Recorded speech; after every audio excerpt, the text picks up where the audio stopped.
Hey, this is Cece. Welcome to the Orbit. It is Monday, October 23rd. Stocks are down to start the week, following up on last week's about 2.5% sell off. Something to point out, as volatile as the market has felt, especially the last couple of weeks, especially intraday, we are only about 2% lower on the month of October, and that's because the month started with a rally that failed, and now we are down below where the month started. But it's good to get your bearings sometimes as to when it feels really volatile, exactly how much the market is actually moving. So we are lower today, and we wanted to look, as we do every Monday, at the income from options setups. So obviously, we have volatility this morning, and as we look at the SPY, the expected move for the week is about 1.7% just after options opened on Monday morning.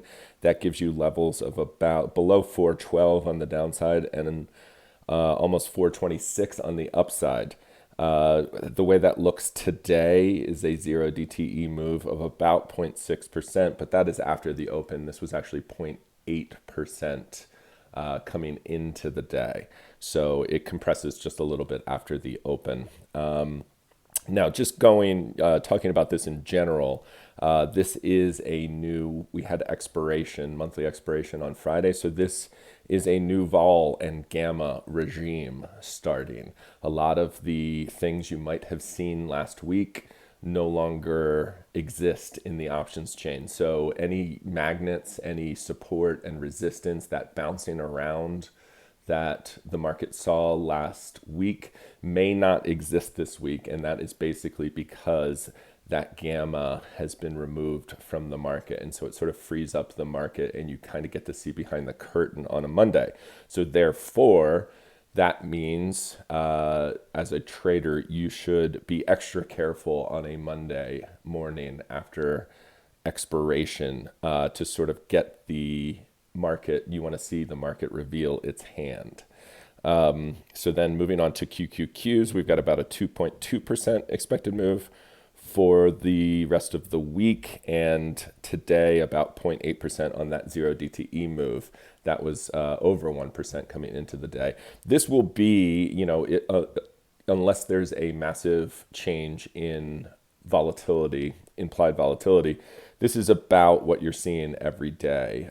Coming into the morning, you're going to see Q expected move 0 DTE a little over 1%, and you're going to see SPY almost 1%. And then after the open, that will compress a little bit, and you'll see a 0.6, 0.7% expected move in SPY and a 0.8, 0.9% expected move in Qs. But that is something to keep an eye on. If you are 10, 15 minutes into the trading day and you see a 1.3% expected move on the Qs when you pull up this chart, then you know that 0 DTE vol is increasing, and basically day traders are worried about a big percentage move that day.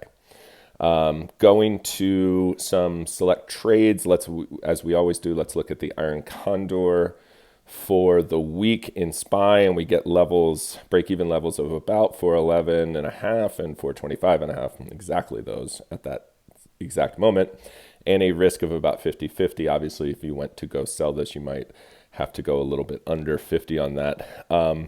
What we also like to do, especially in times of intraday volatility and day-to-day volatility, is let's just take that expected move Condor and let's widen the strikes. And so what we did is we took the short put strike down to 410 and the short call spread down to up to 427. And as you can see, you get a max risk of more in the $60, $65 range, and the max gain a little bit less. But, this is for those looking for that extra room on either side. Now, of course, there is different strategies other than an Iron Condor for those that are long the market and looking to add income. This is what the 425, 426 credit call spread for the week looks like. You have to be careful on some of these trades, also on strike selection, because if the market were to bounce and reverse, it could be very quickly up to a level like that. So you have to consider that sort of thing on these types of strike selection. But again, this is defined risk. So even if you were wrong, it's not like you're getting called away in all of your stock you own. So next, going to the credit put spread down at the 412 short strike put level, about the same, 20 risking almost 80 to make 20. Now, this is also interesting from a perspective of those folks that like to leg into neutral strategies. So in a case like this, the market is lower to start the week, to start Monday morning.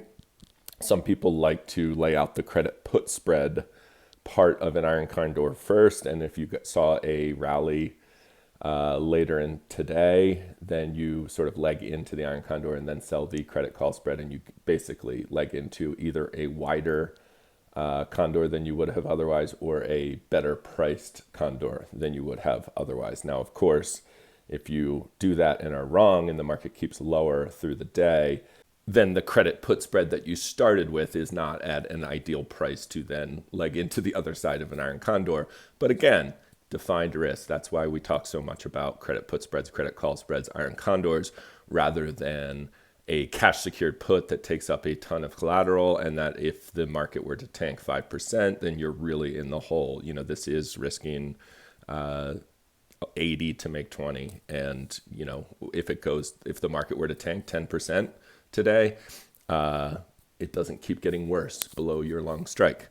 And finally, let's look at some of the 0DTE strategies. This is how an iron condor looks at the expected move as of now. Again, this is after the open, and we talked a little bit about this last week, whether you want to be neutral from exactly where the market is trading now, or if you want to lean it back in the other direction. Last week, we looked at an iron condor where the market opened higher Monday morning, and so we leaned the iron condor lower in anticipation that it's possible that that opening gap higher might reverse.